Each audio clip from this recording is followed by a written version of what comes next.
Poin berikutnya atau poin yang kelima adalah mampu menangani keberatan customer dan melakukan closing. Kita tahu bersama kawan-kawan semua dan kawan-kawan sering mendapatkan di store masing-masing bagaimana customer datang ke toko dan tidak langsung bertransaksi. Ya, banyak di antaranya adalah selalu membanding-bandingkan. Yang paling berbahaya jika kita tidak betul-betul memahami bagaimana cara menggunakan teknik bandul. Ini adalah pengulangan juga dari di 7 step, ya. Bagaimana kita menangani keberatan. Contoh, customer sudah ke toko lain untuk searching. Ada produk yang mirip dengan produk kita. Kemudian customer membanding-bandingkannya dengan dari sisi harga. Ya.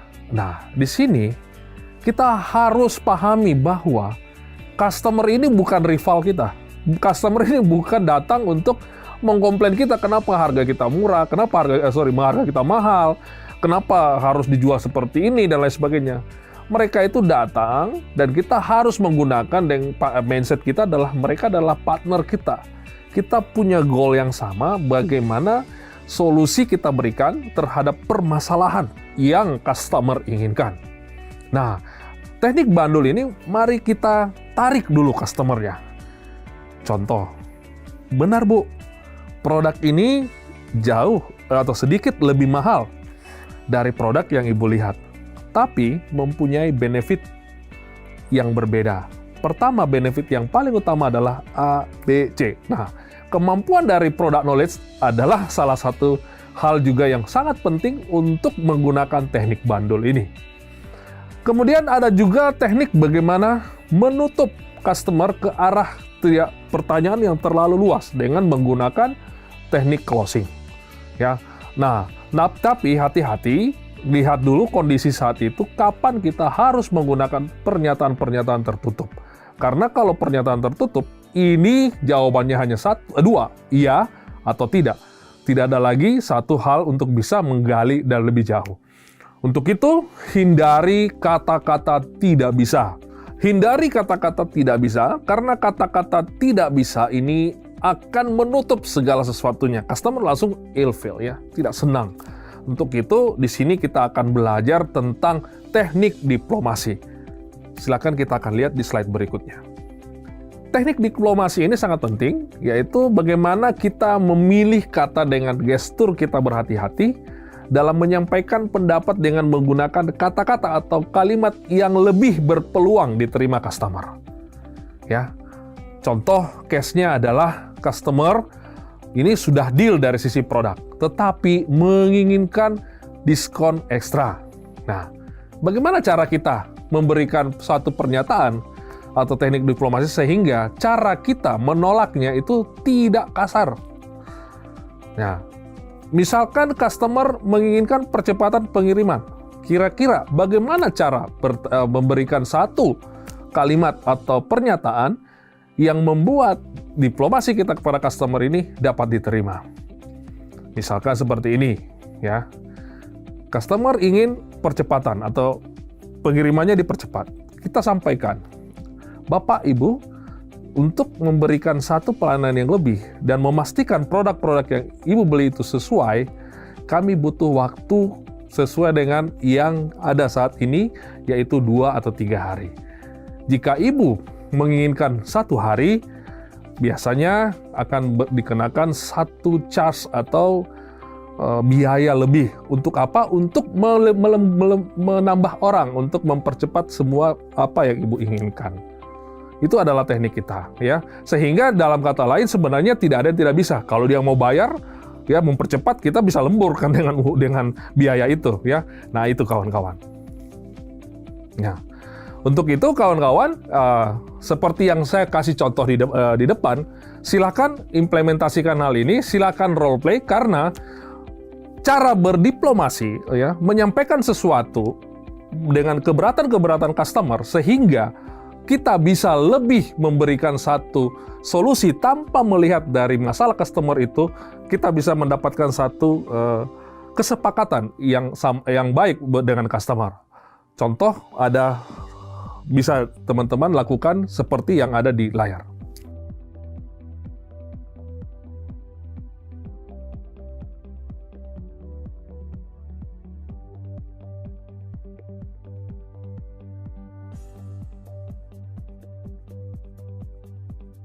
Ya, kawan-kawan sudah lihat ada 4 contoh yang ada di slide. Silakan kawan-kawan cari contoh-contoh yang lain untuk memperkaya dan membuat kawan-kawan semakin mahir untuk melatih dalam teknik yang kita sampaikan di depan tadi. Nah, sekarang kita masuk ke teknik yang M yang ke-6, yaitu mampu melayani, membantu, dan memfollow up dengan cekatan. Nah, berbicara dengan cekatan, ini membutuhkan latihan, ya. Latihan. Setiap latihan berulang-ulang ini yang membuat orang semakin lincah dan cekatan. Ya, untuk itu yang diperlukan dalam hal ini adalah effort kawan-kawan untuk berlatih. Ya, bagaimana kawan-kawan menggunakan telinga, mata, dan semua panca indera dalam menghadapi customer sehingga teman-teman dalam melayani atau membantu customer itu terlihat profesional. Tuntaskan semua hal-hal yang dijanjikan kepada customer. Jangan sampai ada yang terlewat. Untuk itu pada saat membody, jangan sampai fokus Anda hilang. Jangan sampai fokus Anda hilang. Gunakan semua panca indera kita. Mata kita, telinga kita, tangan kita, semua itu sangat membantu dalam melayani customer dengan cekatan sehingga memberikan satu pelayanan yang maksimal. Perilaku-perilaku cekatan itu dapat kita lihat sebagai berikut. Selalu tawarkan bantuan. Jangan biarkan customer tidak terbadi. Jika kawan-kawan saat membadi customer dan melihat customer ada yang tidak terbadi dan mencari pertolongan, silakan Anda minta izin untuk menginformasikan kepada teman atau kawan yang lain untuk membadi customer tersebut. Cek di sekeliling kita, ya, terlihat pasti akan banyak orang-orang yang bisa memberikan bantuan, ya. Ada kawan-kawan kita yang tadinya mungkin lagi merapikan produk, silakan untuk lebih memperhatikan kepada customer. Itu yang disebut dengan perilaku cekatan. Ya, pada saat kita berjalan atau bergerak, kita harus lebih cepat dan lebih agresif. Ya, misalkan diperlukan lebih cepat, ayo kita harus lebih cepat. Disinilah akan terlihat antusias kita terhadap customer. Customer akan merasa, wah, kita dilayani dengan sangat baik. Kita dilayani dengan kecepatan. Kita dilayani orang-orang yang sangat-sangat punya motivasi dan semangat yang tinggi. Fast response ini juga bisa terlihat pada saat kita melakukan satu pelayanan melalui sosial media kita. Dalam memaksimalkan WA, dalam memaksimalkan sosial media di toko, jangan sampai kita juga melupakan tentang fast response atau cekatan ini. Untuk itu, kita harus juga membuat satu PIC di toko. Bagaimana menjawab semua kebutuhan-kebutuhan customer, baik secara offline pada saat kita membadi, atau dengan menjawab segala pertanyaan-pertanyaan melalui sosial media yang kita punya di toko. M yang ke-7 dalam sales dan supervisor tangguh adalah mampu membuat display menjadi hidup. Wah, display menjadi hidup. Produk-produk yang kita tangani adalah benda mati. Nah, gimana sehingga secara logika, ya, secara kasat mata, display itu terlihat hidup.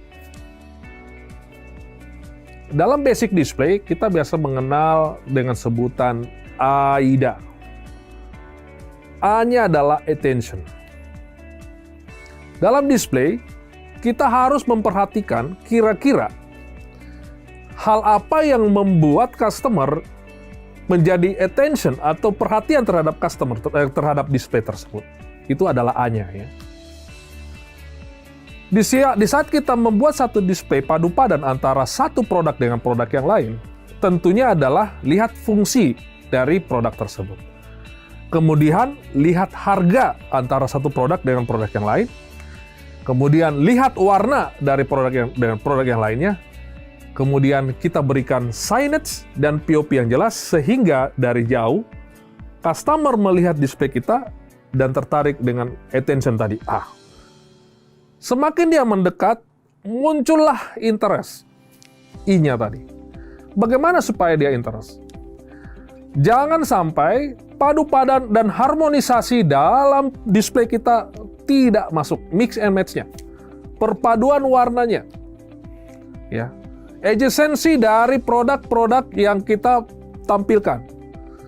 baik secara produk utama dan produk-produk pendukung aksesoris yang kita punya. Kalau dia klasik, harus dengan dekorasi yang klasik, warna yang klasik. Mulai dari penggunaan karpet, pemilihan sofa, pemilihan coffee table, pemilihan hal-hal lain yang berhubungan dengan dekorasinya harus sesuai dengan temanya. Pasti orang akan interest. Nah, D-nya adalah desire.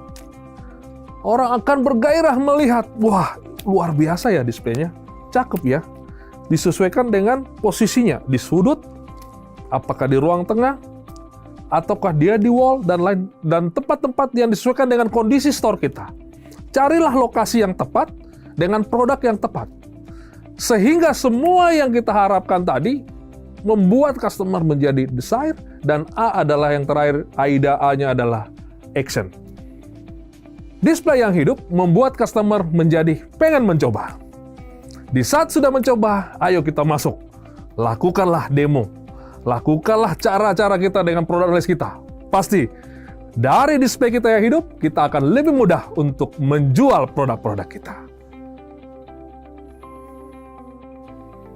Nah, mari kita berlatih bersama. Karena kawan-kawan, display ini adalah taste. Display ini adalah kemampuan mata. Untuk itu, silahkan kawan-kawan melakukan improve display di satu titik di dalam toko kawan-kawan. Kemudian ceritakan dalam video tersebut apa yang kawan-kawan lakukan. Upload ke channel YouTube. Silahkan mendapatkan penilaian dari mentor ataupun dari siapapun yang Anda share. Karena semakin banyak yang melihat, semakin banyak yang memberi masukan terhadap display yang kita lakukan, kita akan semakin tahu di titik mana display kita masih bermasalah atau perlu improve.